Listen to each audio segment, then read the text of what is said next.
¿Qué tal? Buenas tardes, ¿cómo les va? Bien, gracias por esta deferencia. ¿Cuál es el número eh, que vos pudiste relevar, que estás observando? ¿De qué estamos hablando? Bueno, mira, desde el Instituto de Economía de la Bolsa de Comercio de Córdoba, lo que analizamos fue qué pasa con el consumo privado a nivel nacional, sobre todo qué viene pasando en este 2023, que vemos que se frenó un poco esa recuperación que lógicamente venía después de la pandemia. Y en ese contexto, cuando uno abre el consumo entre lo que es el consumo de bienes durables y no durables, siendo los durables electrodomésticos, Sí, incluso indumentaria puede ser, y los no durables, que es los consumos de bienes de primera necesidad, el consumo en supermercados, que el 80% es alimentos y bebidas, encontramos particularmente que dentro de este grupo, siguiendo la encuesta de supermercados a nivel nacional del INDEC, hay un incremento respecto a la comparación que hace el último pico de consumo fue en 2017, un incremento en el uso de la tarjeta de crédito en detrimento del pago con efectivo. Es decir, el pago en efectivo pasó de estar al tope de los medios de pago de las compras del supermercado a ujú, pasar al tercer lugar y la situación actual, que un 36% de las compras en el supermercado se pagan con tarjeta de crédito, es decir, a plazo, es decir, con un endeudamiento lógicamente de corto plazo, como una estrategia quizás por dos lados, para ganarle la inflación, pero también para enfrentar la caída en el ingreso real generada por la alta inflación, ¿no? correcto. A propósito de la provincia de Córdoba, ahí se conoció un índice que acá miramos mucho, que está por encima del 12,5% de inflación, el índice estadístico oficial en el mes de agosto. Parecería estar en la mitad o incluso por encima de muchas consultoras, en la perspectiva de un gobierno que está esperando un índice de 2 dígitos y que casi sueña y se abraza al 11% más que al 12 o al 13.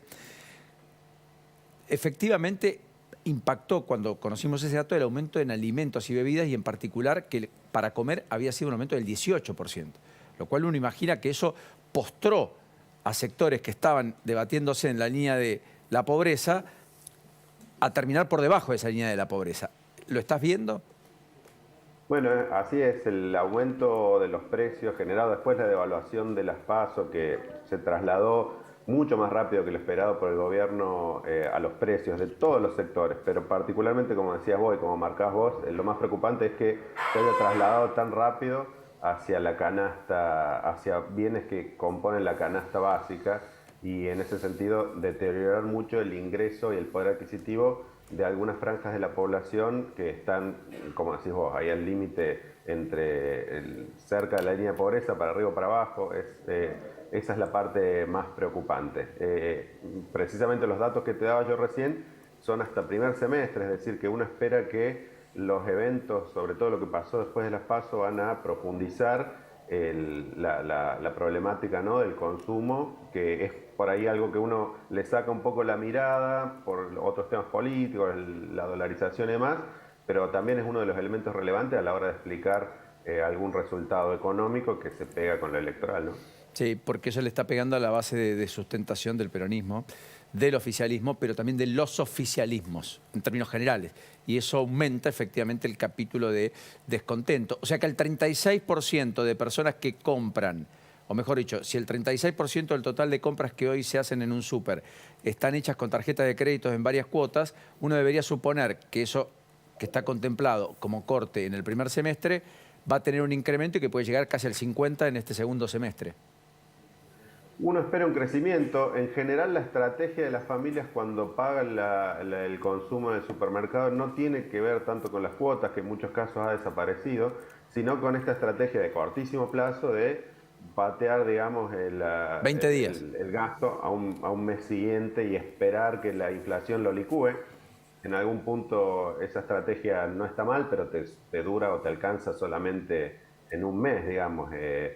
Y bueno, el aumento permanente, no solo de la inflación, sino de las expectativas de inflación, que ahora se convalidan con las últimas políticas del gobierno porque lanza más dinero a la calle, que va a estar por detrás de los bienes, y convalida esta suba de inflación que se dio acá ya en Córdoba, pero también se va a ver posiblemente los números de INDEC la semana que viene y los meses por venir, hace pensar que esta necesidad de endeudarse para financiar consumos básicos va a continuar y eso es lo más preocupante, ¿no? Esa necesidad de el Correcto. endeudamiento para financiar cosas de primera necesidad que antes se utilizaba para financiar compras digamos, la inversión de la familia, que es la compra de un bien durable. Ariel, lo último y antes de despedirlo. Entonces, usted imagina el 10% de inflación casi como piso, por lo que está mostrando o marcando es, acá empezó una escalada que en agosto tuvo un aumento, pero nada hace pensar por las medidas del gobierno últimas, ya no las de la devaluación sin anclas ni plan del 14 de agosto, sino por estas,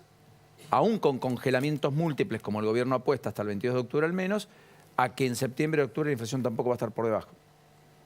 No, claramente, la devaluación del 21% se trasladó rápidamente a los precios de muchos sectores. La inflación, que es un promedio de la suba de los precios, va a recoger esto, va a estar por encima de los 2 dígitos, ya lo vimos con algunos indicadores anticipados. Y como te decía antes, la política del gobierno de generar más dinero en el bolsillo de franjas de la población que en general tiene una alta propensión a consumir, va a convalidar precisamente esta suba de precios y nos va a dejar en este nuevo escalón que vamos a vivir desde agosto y septiembre, posiblemente de acá hacia adelante. Bueno, el resto va a depender mucho de lo que pase con los resultados electorales de octubre también. Un abrazo, Ariel, gracias, muy gentil. Hasta la próxima, muy amable. Un saludo, gracias a ustedes. Fausto, ¿coincidís?